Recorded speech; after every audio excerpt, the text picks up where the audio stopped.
We're recording now. Hello, welcome. This is Lessons for Full Spectrum Humans. This is the 2017 webinar extravaganza, and this is the 6th one, and today is April 14th that we are beginning. So I'm talking all about DNA and dancing the flying rainbow lasagna shape across time is the best way that I can describe it.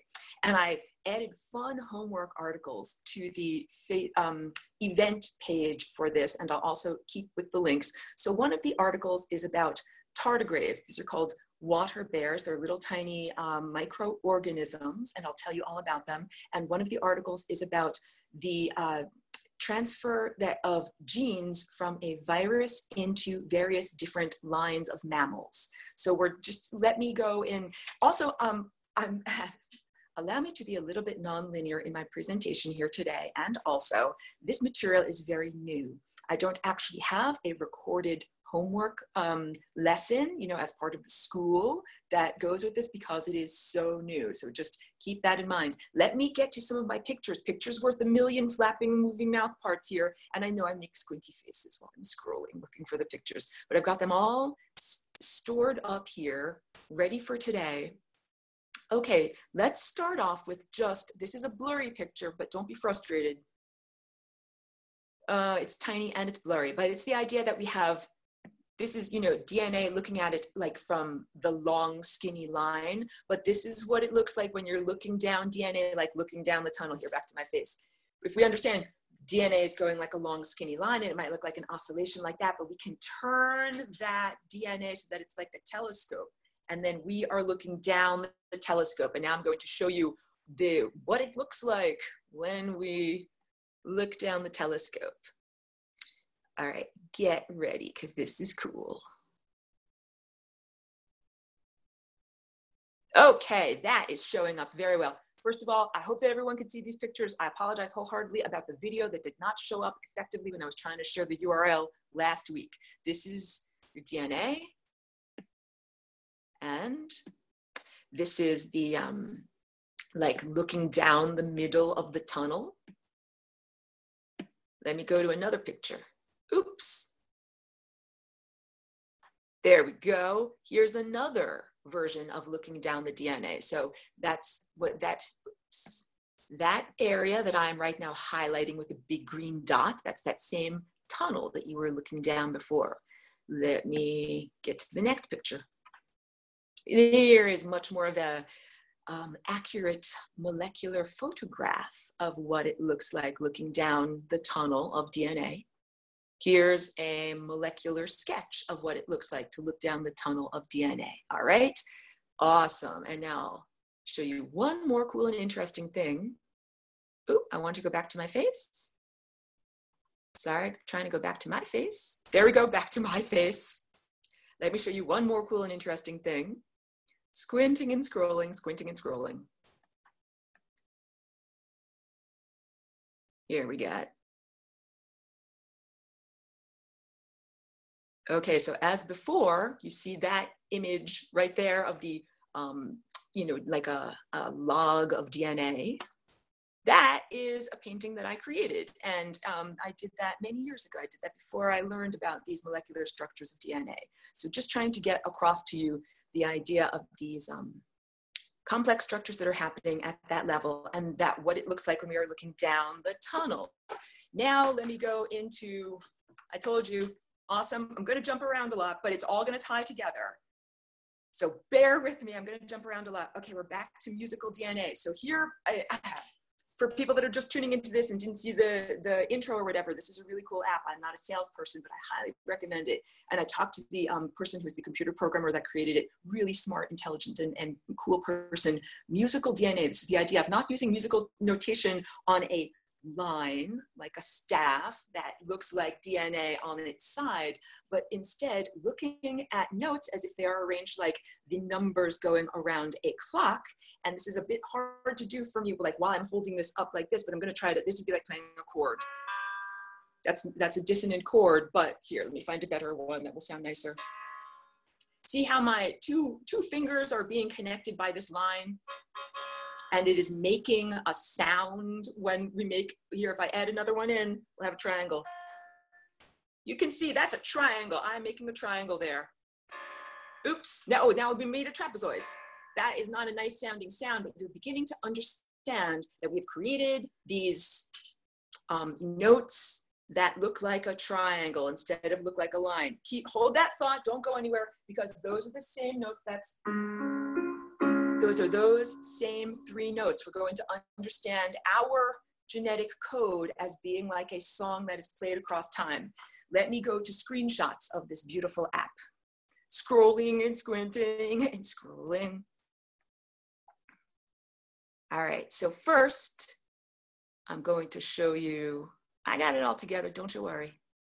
Cool. This is a good picture, right? This is exactly what I was describing. We are looking down the tunnel. This is like looking down a telescope.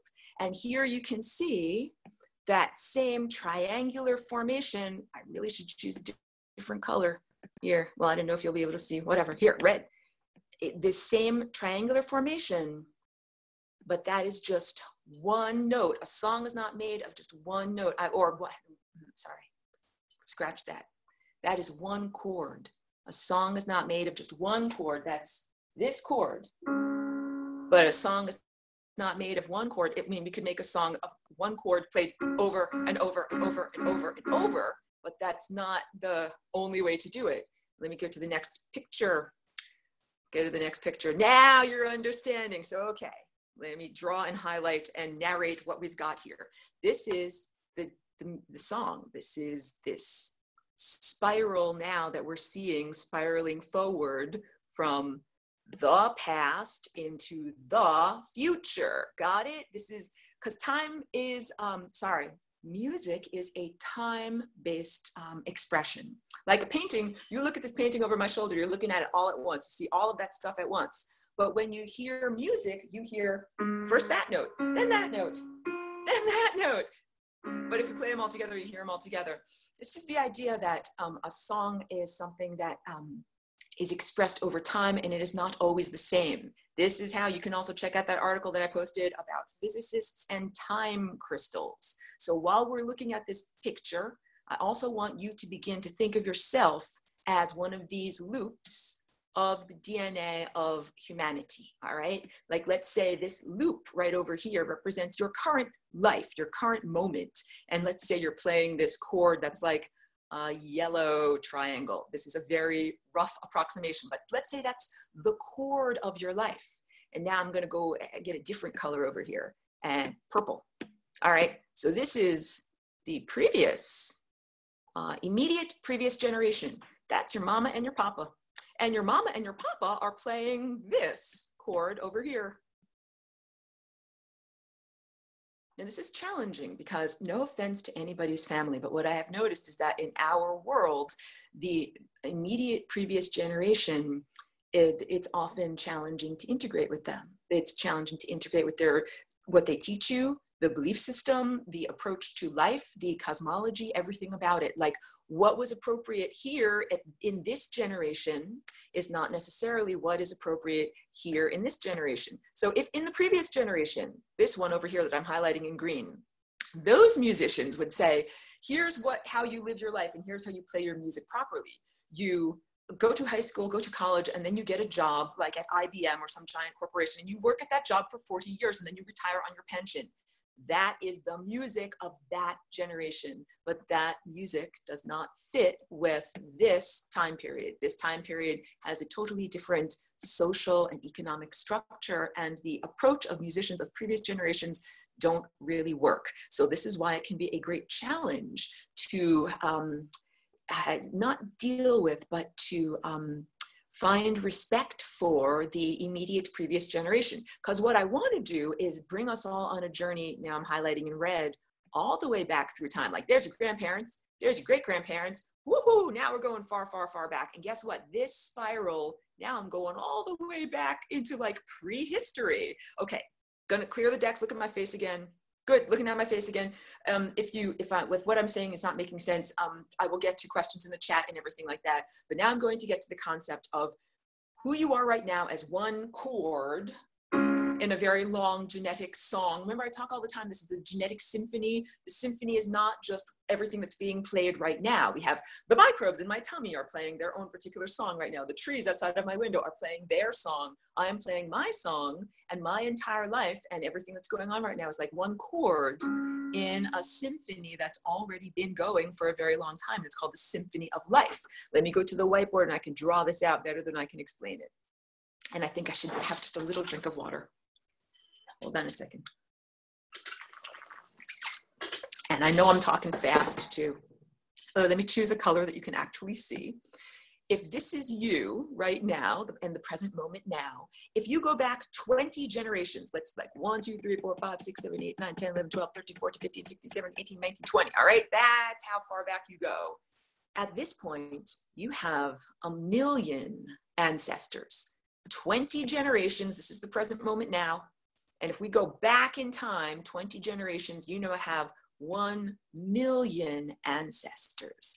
That is, like I was describing before, you are the distillation in this moment of all of these thoughts and possibilities and personality characteristics and all of this music that has been going on. These are all of the possibilities and time-field waves that existed in the past. And this matters because, go back to my face, go back to my face. Oh, this thing is not cooperating. Go back, there we go, back to my face.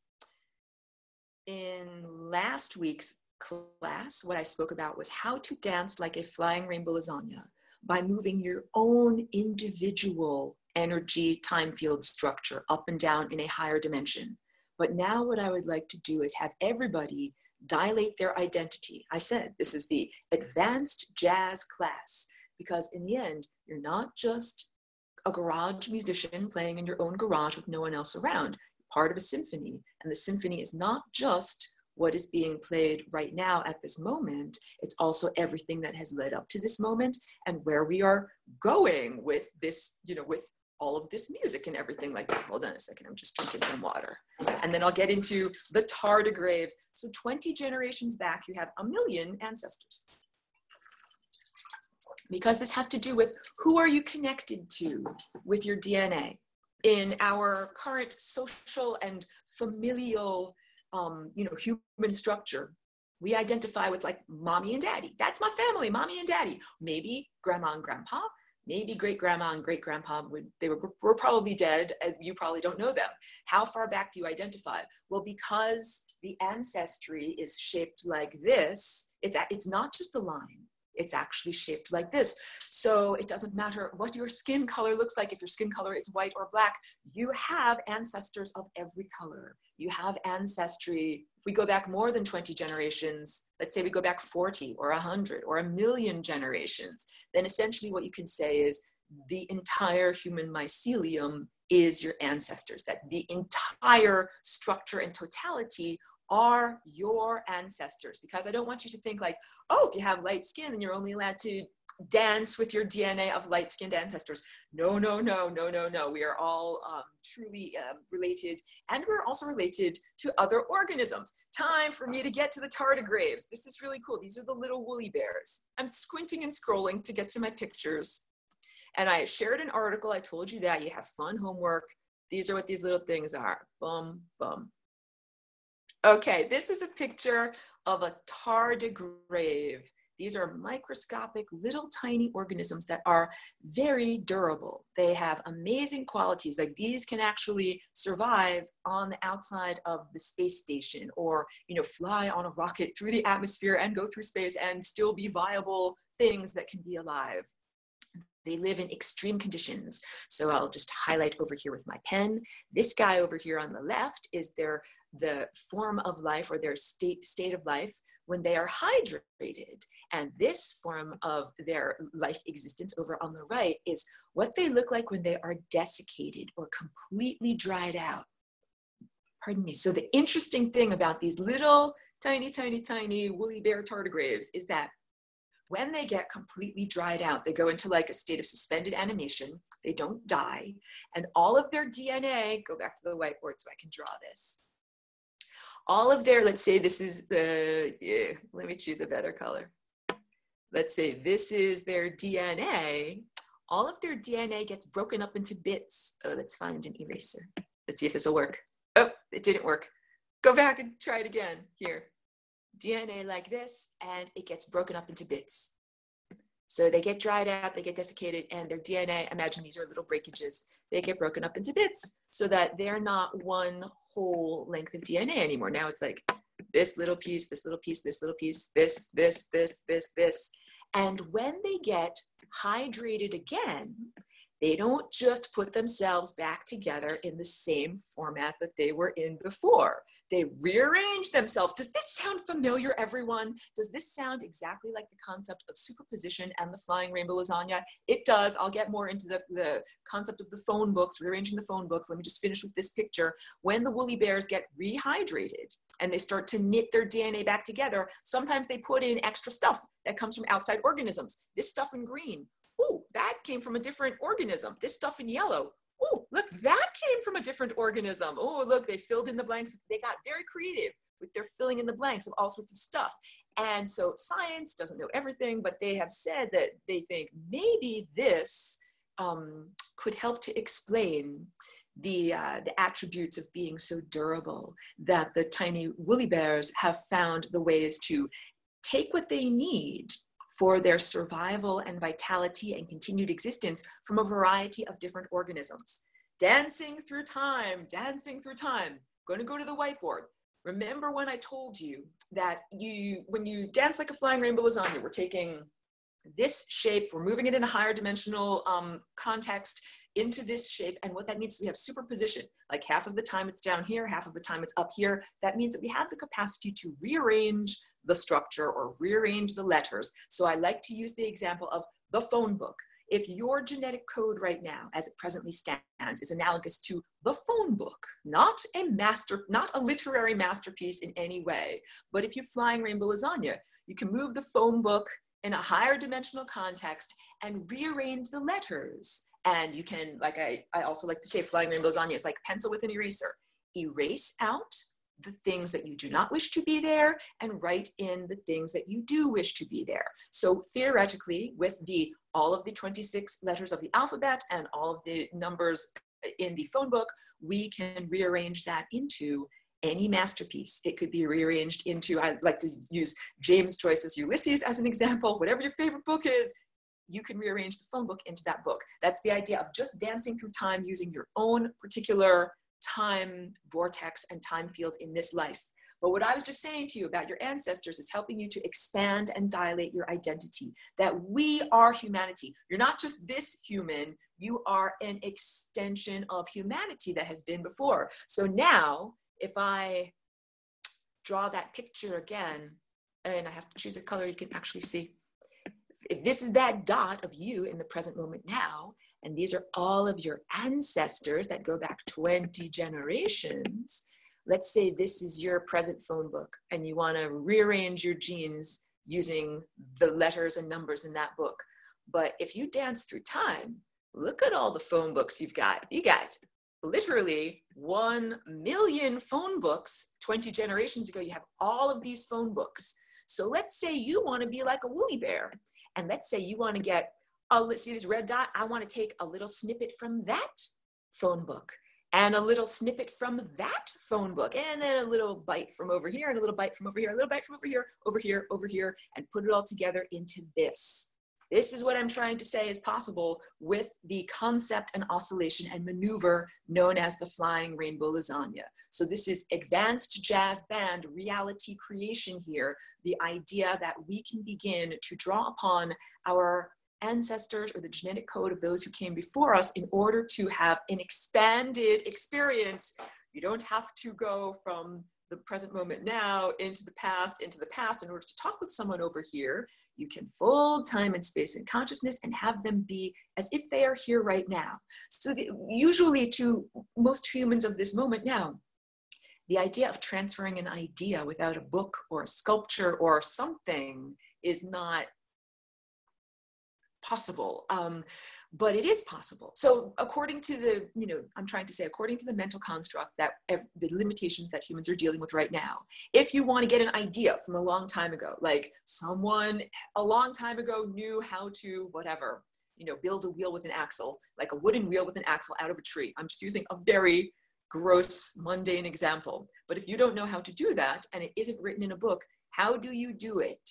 How do you access that information? So according to our present understanding, you have to either write it down as a book, or write it as a hieroglyph, or create it as a sculpture or something like that. Or possibly it could be held as an oral tradition, passed down orally from generation to generation. Or it could be a dance, like a ritual dance of like how to chop down a tree, how to form it into a wheel and everything like that.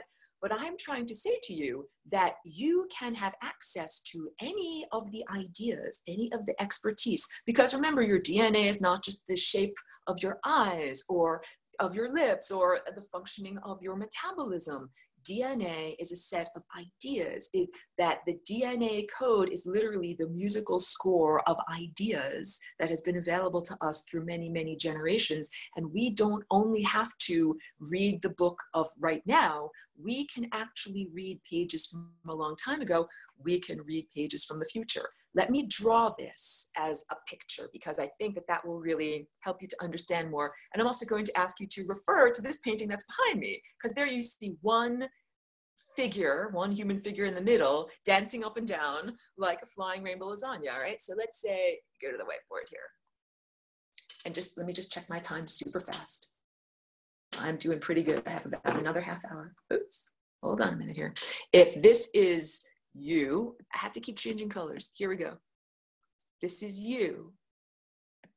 You can do, let's say this is a very, simplified shorthand for dancing like a flying rainbow lasagna would mean you're just dancing in your present moment right now, and you're making yourself into a flying rainbow lasagna shape. That's what we kind of had before, right? And you do that by, let's say this purple dot that is usually inside of you like that. Well, you make it jump up here, and then you make this dot jump down to here. And then you, of course, make this dot that's down here jump back up to here. It's this whole jumping up and down oscillation. But we're just jumping up and down within ourself. But now I'm going to draw. Hold on a second. I'm getting there. I'm changing colors. Let's draw some of your ancestors. Here's an ancestor back here. Like it's perspective. They're tinier because they're further back in time. And draw another little person over here. I'm also going to use the analogy of eating at a buffet. So what you can do now, let's take this purple dot over here that's inside of you. I'm going to send this purple dot back in time to interact with this wonderful ancestor back there.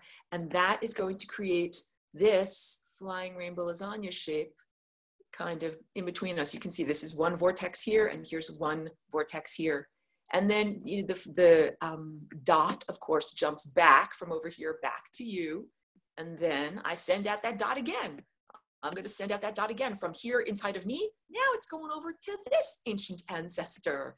And now I'm going to create, this is the flying rainbow lasagna that happened when I did that over to there. And then, of course, I do the same thing with this guy that's back here. So now we have a flying rainbow lasagna shape that is like this, connecting this ancient ancestor to this person. And when, go back to my face, go back to my face, go back to my face. And when we do that, it is like taking a bite, calling it eating at the buffet. So in a buffet, you have all of the food like laid out on a table, and you can take a spoonful and put it on your plate. Like, I want a little bite of this, I want a little taste of this, I want a little bit of this, I want to have all these different flavors and put them on my plate. As opposed to a sit-down meal with an entree where you're given, here's your meat, and here's your potatoes, and here's your vegetables, and that's it. Like, that's what you're just given.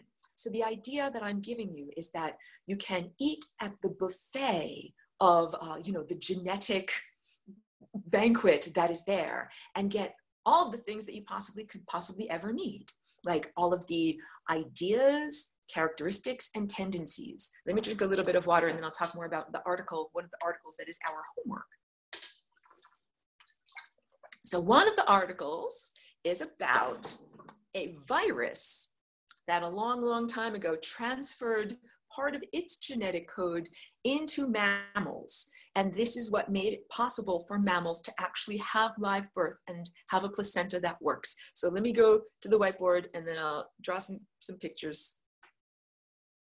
Here, the idea, if this is one of your cells in the middle of your body, and here's your nucleus, and let's say this black thing over here is a virus. And when the virus, first of all, it has to get through your cell membrane over here, and it does that through trickery, and then it goes into the nucleus, and it's also not supposed to go into the nucleus, and here's your beautiful chromatin dancing away, chromatin is dancing away over in here, and the virus says, don't do your normal dance, dance like me.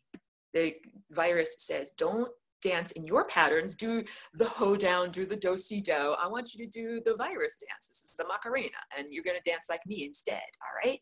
And ordinarily, we're like, oh no, like get out of me, virus, this is not cool. This is making sickness, not okay. What is actually happening though, in some cases is after the virus leaves the body, just like the tardigrades, just like those little woolly bears. Oops, that's not the right thing. Sorry, squinting and scrolling. Here we go. Just like the little woolly bears, if this is your DNA chromatin dancing in its own way, and then let's say you kick out that virus, black virus, get out of here, go infect someone else.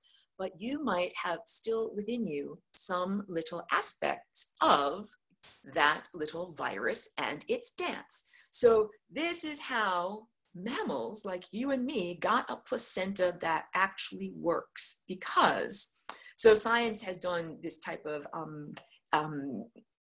investigation, and the way that they were able to do it, remember how I told you in the past, most of the way that science perceives DNA is not when the DNA is actually dancing and whole, like a sweater, like a Christmas sweater knitted together, and you can see the picture of the Christmas tree and Snoopy and, you know, the Christmas on the front. You can actually see what the sweater looks like. That what science does is unfurls the sweater, cuts it all up into bits, and then analyzes how much red, how much green, how much yellow, how much black is in the picture. But it doesn't give the big picture. So in order to do this investigation, science had to get better equipment, and they started to understand the way that genes were actually behaving. So here's what they did. First, they looked at monkeys and primates and how that relates to humans, and they found out that there's a particular protein. If this is a human womb over here, and this is like the baby is growing in the womb, there's a particular protein that is essential that attaches the placenta and allows the nourishment to actually go from the mama into the baby. And if you don't have that particular protein, then you can't have a successful pregnancy. And so that protein came from the DNA from a virus. It's not something that mammals had in their repertoire. They didn't have that cord. They didn't know how to make a properly functioning placenta until a virus came along and gave them the idea. You can put these 3 notes together and make this protein, and that's how you can make a functioning placenta. And here's the amazing thing, is that the scientists actually went back and they found out that the same type of viral infection had to have happened not only in a distant ancestor of, you know, what became primates, but it happened separately with rabbits. It happened separately with mice. It happened separately with various different species of mammals. That at a certain point, all of these mammals, in order to develop and get to the next stage of evolution, which is live birth, they had to get a little bit of inspiration from a virus. I'm not saying that viruses are our friends. I'm just using this as an example of getting genetic information from the buffet banquet of life. I'm going to take a little scoop out of this over here and I'm going to put it on my plate, because that is how we can figure out how to actually grow a placenta. So I did musical DNA, and the concept that what you are playing right now in your life, like this, is the present chord, the present level of experience of your life. Did I go into this also? Right now, you're leading concurrent lives. You have this area of your time field down here. Here, we'll draw the time vortex. Let me make sure I have enough. I think I'm doing good in terms of how much time I've spent on my presentation. If I draw the time vortex, and remember that's like that lower quadrant of the overall sculpture. And here is the path of least likelihood that returns back to infinity. Well, you have this level of experience that is over here. This is not happening at a different time, it's happening at the same time. And you have this level of experience that is happening over here. And you also have this level of experience that is also happening over here. So all of these, time fields work with each other. They all interact with each other. So when you are on this lower one, when you're tuning up from being in this direction, and then eventually you're more like in this direction, doing the same thing on the other ones too. You go from being like oriented in this direction on that lifetime into being more like this. And so when you're moving this entire form in a higher dimensional context, what you are doing is gaining access to rearranging the events of reality. And the events of reality are what's on the interstices. I know it's advanced class. You're with me. Advanced class. Okay. The interstices. That's this, and it keeps going back to green every time. This membrane right here, that is where all of these death timelines go to. Look, I drew a giant wormhole to get out of here. I wish that it was that giant, but it's not. All of these dots, that's like a person. Let's imagine that every one of those is like a little face, a little head. These are all dots. These are all versions of you. These are versions of events. Like in these ones that are over here far to the periphery, you died at a very young age, and in these ones you lived longer and made more successful decisions. Now let's say that you have superimposed the two positions of the lasagna. Half of the time it's down here, half of the time let's say it's up here in a different position. What we're doing is superimposing timelines. Now we have all of these little guys over here, and these guys are, I should have changed to a different color. These guys are overlapping. I'm not drawing this very well. Imagine it's like double vision through time, and we'll get into time crystal also. Double vision through time. So in our physical biology, you have two eyes and they're separated by a little bit of distance. And if your brain isn't working right to integrate the two versions of reality, you have double vision. You have this viewpoint over here and this viewpoint over here, and they don't match perfectly when you line them up with each other. This is the idea of superposition through time. In this position, we have a certain arrangement of events, and in this position, we have another arrangement of events. And in the areas where they overlap, we can make a choice of which events that I want. Look where my two knuckles are overlapping with each other over here. That's like a node of overlapping in time.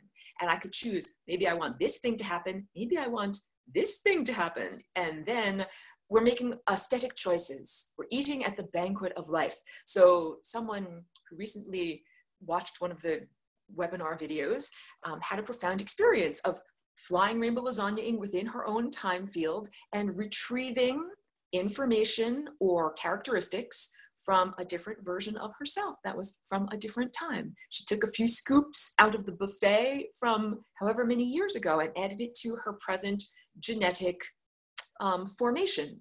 So I'll drink a little bit of water, but I'll also tell you, this is your artistic tool. Like, I'm not going to tell anyone how to do this or like what to do with your paintbrush. All of these things, I give these ideas as tools like a paintbrush. And I'm going to say, this is what a paintbrush is, and these are the hairs on the end, and this is the way you hold it, and this is how you mix paint, but I'm never going to tell you what to paint. So yeah, I can tell you that genetic rearrangement, it can be used for physical healing, like physical restructuring. It can, like I have said, it can be used for getting rid of a lot of diseases and feelings of unease. And a lot of those diseases and feelings of unease are programmed in from previous generations. That's why I said, like, in showing you that spiral of music, it can be hard to respect the musicians of the previous generation, because those might be the ones that programmed you towards obesity or asthma or nearsightedness, or that caused the epigenetic expression of disease in you, that they were the ones that implanted the hacked human operating system. They were the ones that gave you the language, the virus of language. And they are the ones that also might have told you, like, oh, grandfather died of heart disease, you'll die of it too. Or grandmother died of cancer, you'll die of it too. Like, that's not a very fun position to be in. They were sharing their truth of their context. trying to say like, we don't need to hate or dislike the previous generation. They were playing the notes that seemed appropriate to them. But what we do need to do is read the musical score for what is correct for our generation. And so, okay, the tardigrades, the little water bears, what they do is called horizontal gene transfer. That's not the same as if I change my DNA through whatever, and it changes the little cells in my ovaries, and then I make a baby and pop out a baby, and that baby is different. That is not horizontal gene transfer. So the tardigrades, they don't have to just have a change and then have a new generation in order to express that change. I showed you that they get desiccated, they eat at the genetic banquet, integrate new ideas and characteristics and capabilities into themselves, and then they get rehydrated and they change and transform. That is what is available to all of us right now in this generation. That's the whole key. We don't have to think like, oh, I'm flying rainbow lasagnaing my sperm and my ova, and that is going to benefit the next generation. But all these generations, we're like the dinosaurs and we just have to die out. No, no, no, that is not what I'm promoting the idea of at all. I'm promoting the idea that each one of us, our body is like the genetic starting point. Like you get that phone book, random accumulation of knowledge from your parents and society and religion, et cetera, and you now get to make artistic choices about what you erase out of your book and what you write into your book. And if there's something that you need in your book that you don't presently have, you can actually find it in the pages of your ancestors, or even reach forward in time and take it from the pages of your descendants. So this is the idea of now we are vibrating across this membrane of time. The past and the future are no longer non-communicative, like separated by this membrane of the present moment. Now we're like the little ant that can fold time and space and consciousness and bring the things, techno notifications to us that we need. So let me draw another picture. Hope that this is all making sense and coming through. Like let's say this is me when I start to do my flying rainbow lasagna dancing meditation. And what I'll do is, this is my purple dot. I will send my purple dot, forward in time to connect with this person over here, backwards in time with this person over here to this thing, over here to this thing, up here to this thing, in so many different directions that you can imagine. This is a flying rainbow lasagna in all of these different orientations. Like here, I'll just try to draw it as best I can, but like here's one lasagna going around and through there, and here's another lasagna going around and through there. Here's another one. Here's another one. You can just imagine someone made this beautiful analogy in one of the other webinar videos that I put up on YouTube. And he said, it's like that part in the end of the movie, The Last Unicorn, when the magical woman transforms into the magical creature and she is surrounded by a rainbow energy field. Yes, this is what we're talking about, that you are transforming your ordinarily toroidal energy field into a new format, the flying rainbow lasagna, and you don't have to just do it like this, one like this. You can have it oriented in all sorts of different directions, and the directions that you are orienting it are directions in time. Just checking the time to make sure that I have everything. So I feel like I've gotten across all of the major ideas that I wanted to do with this. Oh, and we can do, I can definitely answer questions too. If you want a question, Aurora, how exactly do I do this? Like in the previous webinar, I said, in order to do the dance, what do I start off with? I start off with sun gazing. Same thing with this. And I sit in meditation or in a comfortable body position that is, that works for me, or sit in my lovely garden reclining chair. And I also put on wonderful music that makes me feel like dancing, because I've also spoken about how emotion is connected to the genetic dance. Like there are certain emotions or feelings that we have inside that make your genes move in freedom. And there are certain feelings that we have that make those free dance movements stop and no longer move and flow in a beautiful way. So I get out of my ego mind. I'm not the narrative fiction of Aurora when I'm doing this dance, because I'm understanding that I'm connecting with all of these other egos or narrative structures that are also part of me, my definition of me. And I'm also connecting with the rest of the genetic symphony outside of my window, my beautiful redwood trees and the microbes that are flying around in the air and the worms that are underground. I'm connecting with all of that. And connecting with all of that is just the chord of the present moment now. That's not even connecting with all of the life that was here 100 years ago or 1,000 years ago or many millions of years ago. So just like I said, every time you add a new variable, you get more freedom. Like if I gave you, you're only allowed to play 2 notes. Like that's not a very interesting song. You can play them alone, another one, play them together. But what if I give you a 3rd note? Now you can play even more interesting chords. What if I gave you 8 notes? What if I gave you 188 notes, a whole piano keyboard?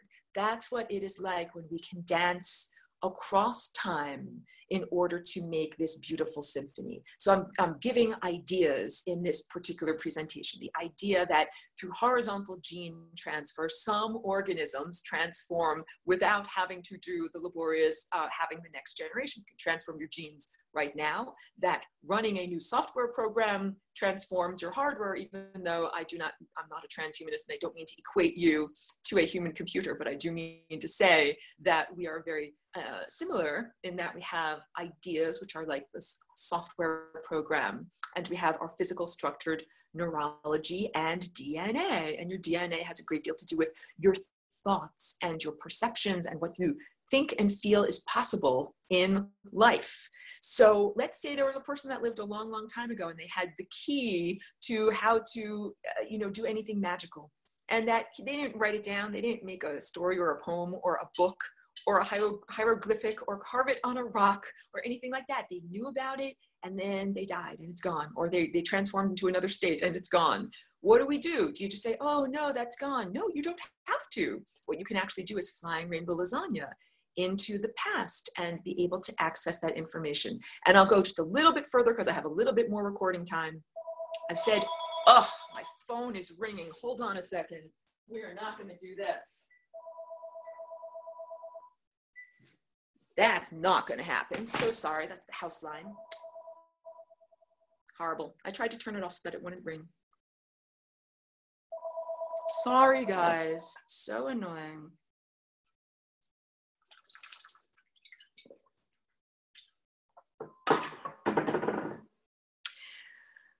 And that made me lose my thought of lose my track of where I was. Oh, God. Get away. My utter apologies. Sorry for that interruption, guys. How do you get back to ideas that have not been transferred forward through books with pages or oral history or historical manuscripts or carved in a hieroglyphic? How do we get back to those wonderful things that have seemed to have evaporated as ephemera? The answer is those are like the phone book of a previous generation. And you can fold time, space, and consciousness in order to be able to talk with that person from a previous generation on this planet. Now, this is the last thing that I wanted to talk about. Maybe that's why that stupid phone interrupted me and got me off track.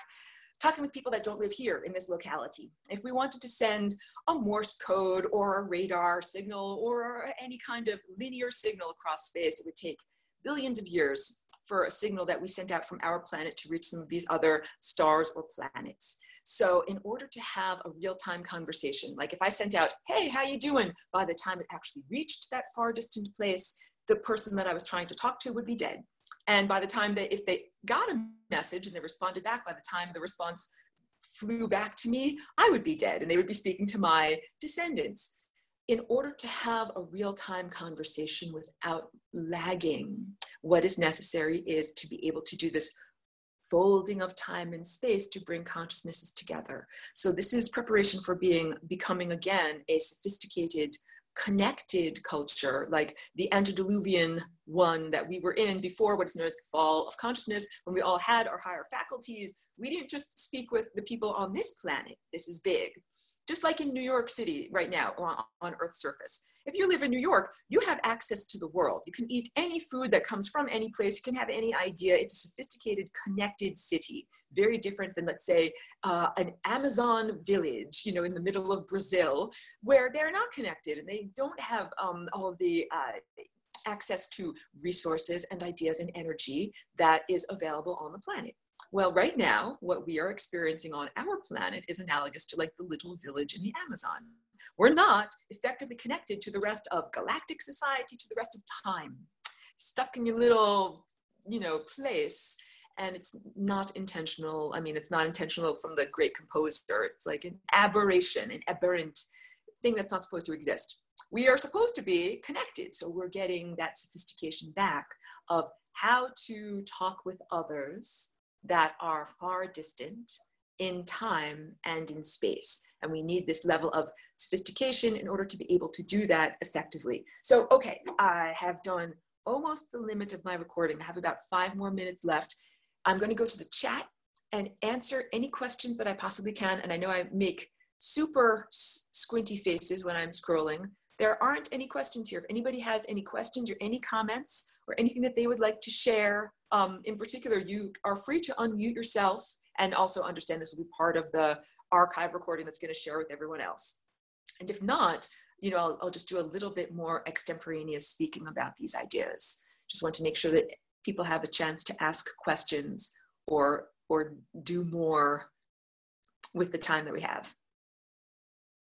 About the flying rainbow lasagna and moving back and forward in between time and generations. So with the previous exercise, it was vertical, horizontal, forward, backward. In this instance, if we were doing the same exercises, would the horizontal be people who are alive in this time that we are, and forward and backward be forward, backward in time, and then what would the up and down be? Awesome question. Time doesn't just exist like the future is in front of the direction of my face and the past is in the direction of my back. Time actually exists all around us like a 360-degree bubble. So if I flying rainbow lasagna like this up and down, I'm hitting a person up there. If I do it in this direction, I'm hitting a person out there. Same thing with this, same thing with this. Think of it almost like a telescope or a way of touching other things in time. And you have all of the 360 degrees of being able to go around the entire sphere and being able to touch literally on any place, anything, anyone, any concept in time. And what guides it is intention and willpower. That's why it's like, it's a tough thing to teach to other people. Part of it involves that feeling. So I put on music, because that music gives me that feeling of wanting to dance. Like, you know something, when we're just sitting here in a room with nothing, no beat, no melody, it doesn't really make you feel like moving your body and dancing. But if I just do a simple, you start to think you want to dance, like it makes you feel like dancing. So that's my part of the gas that makes my car go is music, and to choose the particular things that inspire you and make you feel like moving your actual feet. But instead of dancing with your actual feet, you are dancing with your genes on a subcellular level. And someone just said something in the chat that went by fast. I'm going to check it out. Oh, okay. So one is a question about being a walk-in, but let me say this. This one says, you mentioned certain emotions and feelings are preventing the DNA dance. How to connect with them in order to dance the dance we want to dance. So the feelings to cultivate are feelings of joy, happiness. And this is not like saccharine happiness, but these are the feelings that I tune in on. Bliss. Sometimes it is also like a sense of like rolling my sleeves up and like, I'm gonna get into it. Oh, awesome, awesome. Thank you very much for the gratitude. It's just like when I start any creative endeavor, it's those feelings. Like when I'm going to start a painting, I'm like, I'm so happy. I'm about to start a painting. I'm going to really enjoy this process. And I'm also kind of challenging myself a little bit. I'm like, I'm going to work hard on this. Like, I'm really going to do this. Or if I'm trying to learn a new song, I'm like, I'm really going to try to learn how to do this. And guess what? there are inhibitors. It is essential to have what I call like a badass attitude. You have to do that because there are beings that will come along and try to prevent you from doing your song or doing your dance or making your artwork. There are beings, they sometimes masquerade as the inner critic, but they're really thought forms that once you start to do these dances, they'll put like if your wheels of your bicycle are rolling along, they'll try to put a stick in your wheel so that it stops turning properly. So this is a good segue. I can also say this. When I'm making these genetic movements, I envision them as being very strong. Like here, I'm just making a few little waveforms. Like if this little thing out of wire, like when I'm making these genetic movements, I imagine that I'm making them out of something that has structural integrity, that will not simply be squashed if someone else comes along and is like, oh, I don't like your song, squash. Like, I want to stop you from doing that. The people exist who will do that, who will look at your artwork and say like, your artwork sucks, like stop, just give up now, you know, the critics. But what we're really talking about are occupiers of the interstices, the beings who don't want you to ascend and the beings who don't want you to achieve greater freedom and, you know, greater levels of, greater degrees of freedom that you can move your body with. So yeah, all the time, I find that I'm attacked when I'm trying to do my dance. And so what I have had to do is work in defensive maneuvers into the actual dance movements. So some of those defensive maneuvers include like the Merkaba, the star tetrahedron, and creating that counter-rotating protective field. And sometimes it also includes like, because I really see and perceive these energy waveforms that are connecting to me and connecting to the rest of the world. Sometimes it has to do with blocking out energy, like sending something away that is trying to come into me, or it's hard to even describe what it is, but it's like feeling an energy blockage and not allowing it to be there, but going around it or doing something else instead. Someone has a question about reincarnation. There was another question too. Wait. She says, my question was more about what to do with the negative emotions that are already inside of us. Good. When I do my flying rainbow lasagna dance, I am not dancing as Aurora. So even if Aurora is annoyed and having a bad day, it's actually a really wonderful opportunity for me to get out of the box of Aurora and get into an expanded state, just like meditation. So I will press pause on whatever those annoyances are of the story of Aurora, and I go into a different identity. And the identity that I go into is not ego-based, and it's very joyous. It's possible to connect with all of the wonderful grass and trees and an unperturbed life on the planet in order to get into those feelings of joy. And then what I usually find after I've completed the flying rainbow lasagna dance and I return to being Aurora, I, as Aurora, feel very uplifted because I've been fed with this wonderful new ideas from the banquet of life, from the genetic banquet, new ideas, new energy, and I'm arranged in a better sense. And that just like after you do running or whatever, your metabolism stays high for many hours even after you've run. So when you do the flying rainbow lasagna genetic dance, it's not just at that moment, it continues with your metabolism from a long time afterwards. Here, let me get to the question. Whoa. Here's another scrolling. I know someone was asking me about, let me do this one fast. How did you know you were walking? How can we find out if we are? And where's the original lineage from, where did I come from? So I don't come from just like one species, one space race, or a particular place in the night sky that I can point to, like that's my star, because I come from a grouping of consciousnesses. And I've had to learn like not to call it a hive mind. It's not a hive mind. People think very negatively, like totalitarian, fascist, join the Borg. I'm not a part of the Borg. No, but we are a collective, just like the advanced jazz band. And you have to audition, you have to be an adept musician in order to get into the band, and you have to run your energy in the prescribed patterns that's called music.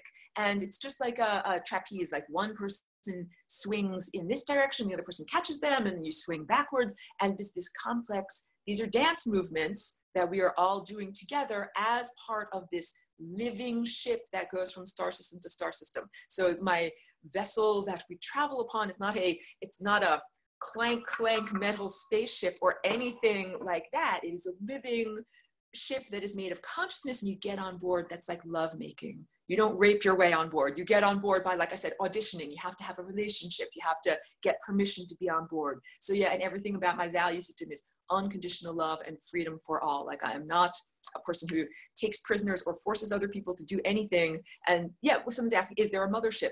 Yes, there's a mothership. There's a living presence, and that living presence is also analogous to the time field. This is not a dead inert thing. Like people think about computers, whatever, like being a thing.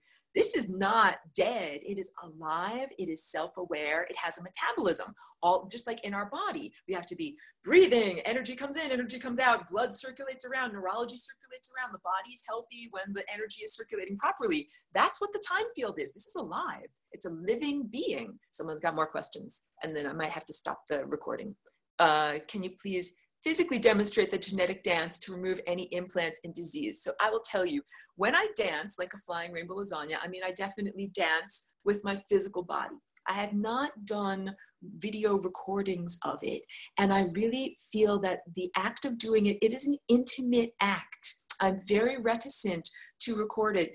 I feel about it the way that some indigenous people feel about their rituals and sacred dances, that it is not something to be commodified or sold or profited from. And that's how, or like sexuality, even though I know that people make sex tapes and stuff like that, like that's not my way at all. Like sexuality is something private and sacred to be expressed. So I would dance like a flying rainbow lasagna in front of an audience of, you know, people who are my friends and who really care about me or something like that.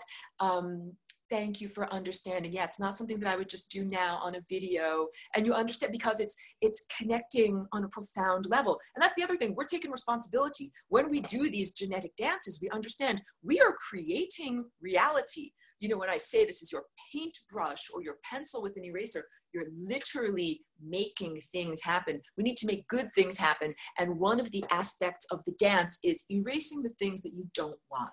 So when I do my paintings, I do a rough sketch and I do a lot of lines, and then I'm like, this isn't right. Erase, erase, erase, erase, erase, erase, brush it off. Now let's do permanent ink. Now let's do permanent color that won't wash away. So I do the same thing with my genetic dance, and I want to remind everyone of that too. You don't have to begin with indelible marker. You can begin with a charcoal sketch and say, I'm learning, or like, I don't try to learn a new song and then immediately go on stage. I take a lot of time to practice and let my fingers learn the patterns. So it's a benevolent world that we are submerged within. You're not going to be like bitch slapped by the cosmos because you try to do this, like, what? You tried to rearrange reality? Well, take that, you know, punch in the face. No, that's not what it's like at all. The cosmos is actually very happy that you are becoming empowered and beginning to do this, and you can learn in incremental steps. So you can like, you know, try a little project and see what happens, and then change your technique and see what happens. And that idea, like I told you, I have defensive movements that I work into the expressive dance movements, and I also have erasing. Like if my mind wanders when I'm in the midst of this dance, you know, just like if you're in meditation and your mind wanders and a thought comes across, what are you going to do? If you're making a cake, are you going to throw all of the batter out the window and be like, oh no, everything is ruined, I can't use this? No, of course not. What you can do is erase that thought. You can say, oh, I didn't mean to think that. I didn't mean to put that into the time field. I'm going to erase that out. That is your, you know, it's your right to do that as a creative artist or musician. I'm just checking the time. I got to stop the recording, but I'm not stopping the talking. So hold on one moment. So thank you to everyone who's tuned in and who's shared this. And yeah,